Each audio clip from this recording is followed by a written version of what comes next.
सैया सैया लुधियाना से आ जाना, तोहरे बिना मन लागे ना। दिनवा कटे न रतिया बीते ना, अखिया से निंदिया आवे ना।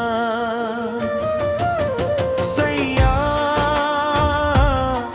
लुधियाना से आ जाना, तोहरे बिना मन लागे ना।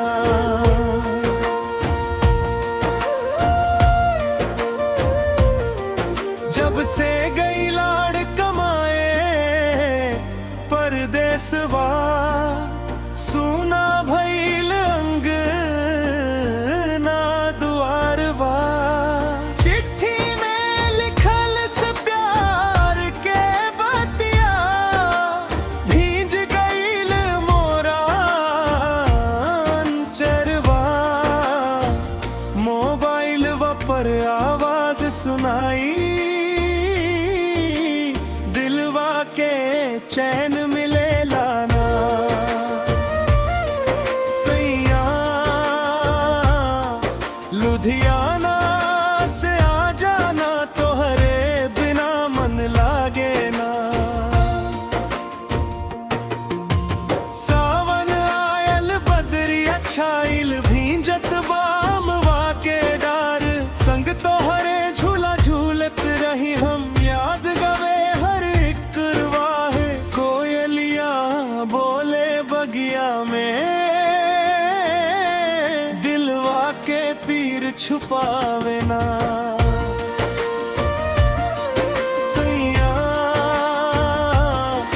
लुधियाना से आ जाना, तोहरे बिना मन लागे ना।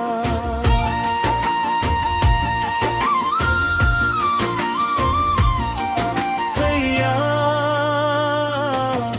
लुधियाना से आ जाना, तोहरे बिना मन लागे ना। दिनवा कटे न रतिया बीते ना, अखिया से निंदिया आवे ना। दिया बरेला सांझ सकारे, राह तोहार ताके नयन।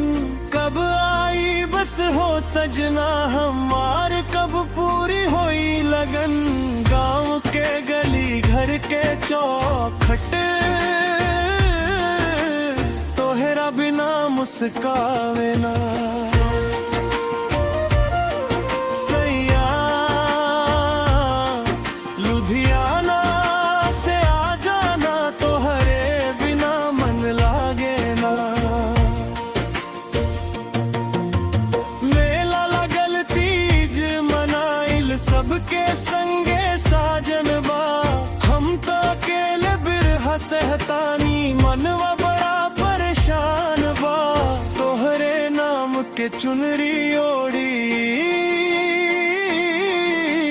दिलवा कहीं बहलावे ना। सैया लुधियाना से आ जाना, तोहरे बिना मन लागे ना।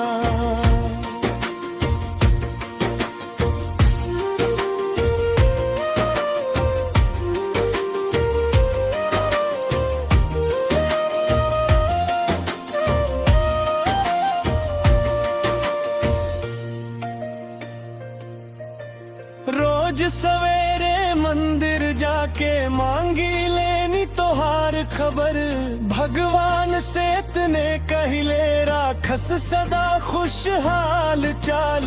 जल्दी छुट्टी लेके आई हाँ, ई दूरी अब सहाय ना। सैया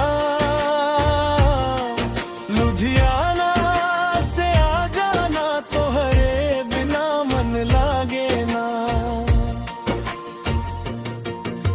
सपना में रोज आवस सजना, हंस के गले लगावस। नींद खुलत ही टूटे सपना, फेर से बहुत सतावस। ई जुदाई के घड़ी तुमसे अकेले तक